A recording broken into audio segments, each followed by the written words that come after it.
Gods need servants now? In the Ethiopia Kebra Nagast, this incredible book tells us that the daughters of Cain with whom the angels had companied conceived. They actually did conceive. But they were unable to bring forth their children, and they died.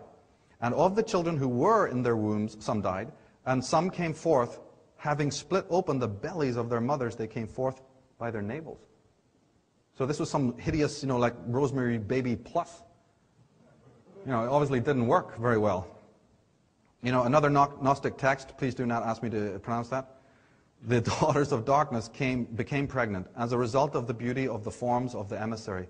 As a result of the beauty of the forms of the emissary. That's exactly what Celtic mythology says, that the evil ones were incredibly handsome physically. In fact, in Gaelic, the term we still use today for beautiful, usbre, means beautiful. They'll see a beautiful child and they go, oh, he's such a bray. Right? And that was the king of the Nephilim from Irish mythology. It's a weird thing. Now, they say that, and the fruits of their bodies fell upon earth and consumed the blossoms of the trees. So then Samyaza, their leader, says to them, we have this quote from the book of Enoch and so on, I fear ye will not indeed agree to do this deed, and I alone shall have to pay the penalty of a great sin. Now, most scholars think that this sin refers to the physical impregnation we've just been talking about. Actually, sadly, unfortunately for us, the human race, it does not, in fact, mean that.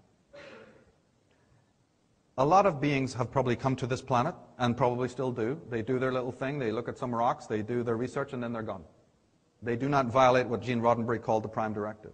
The group that we are going to examine in a minute did do that. But it wasn't just the physical impregnation of the females that is the sin that is involved. That great sin, ladies and gentlemen, which we have to understand, was something else that happened approximately 30 to 50,000 years ago. And it was the transgenic experimentation, the genetic hybridization of our original forefathers that were on this planet. That means, very simply, the crossing of alien DNA. Humanoid, yes, but alien DNA with the DNA of our forefathers.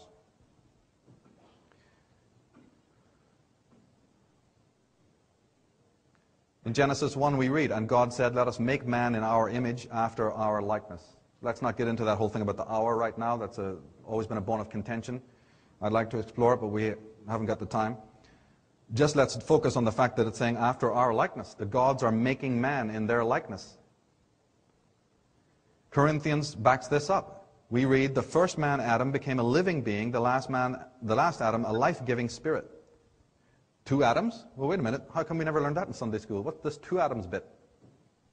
The spiritual did not come first, says the passage, but the natural, and after that the spiritual. The first man was of the dust of the earth, the second man from heaven. So it sounds unspiritual until you decode it. They're literally telling here that the first man, Adam, was of the earth, and the second one is a creation from up there, from the heavens. He's spiritual. That word is so colored that we think it means something holy. It doesn't. It means not of the earth. Another term you might want to use in reference to this is the firstborn. This is a reference to these sons of the serpent, the first beings that they created. This hybrid race, also known, I believe, as the race of the Elohim. So when you hear about the Jehovahs and the Elohims, that's what you're hearing about. The term that I prefer to use, more modern term in my book, is Homo Atlantis, because this being actually was created on Atlantis. And what a remarkable being indeed. And we're talking to the alien side, it's Mr. Spock, plus thousands of years. Very, very advanced technological beings.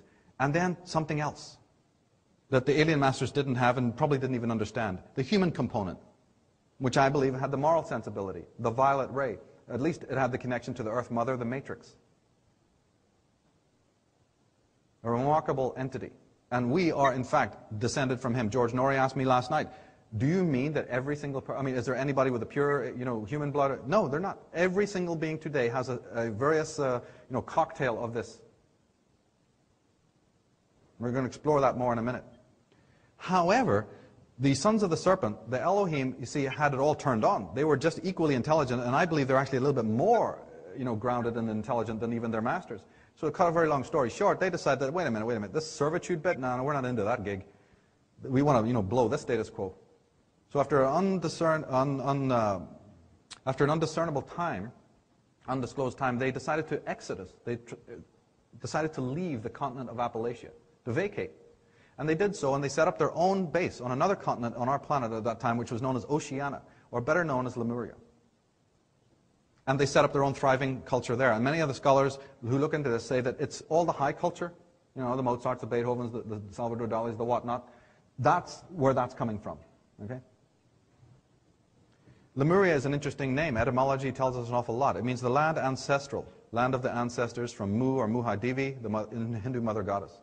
This goddess was the personification of Lemuria itself, the motherland of humanity. Shiva, her counterpart, the great father of humanity. An Indian Tamil text, the Silabbatarakant, says that describes a lost continent in the Pacific and Indian Ocean. It calls the Kamai Nadu, or the Kamari Kundum, that is, means the dragon land of the immortal serpents. There's that word again. The dragon land of the immortal serpents. Well, who are these immortal serpents?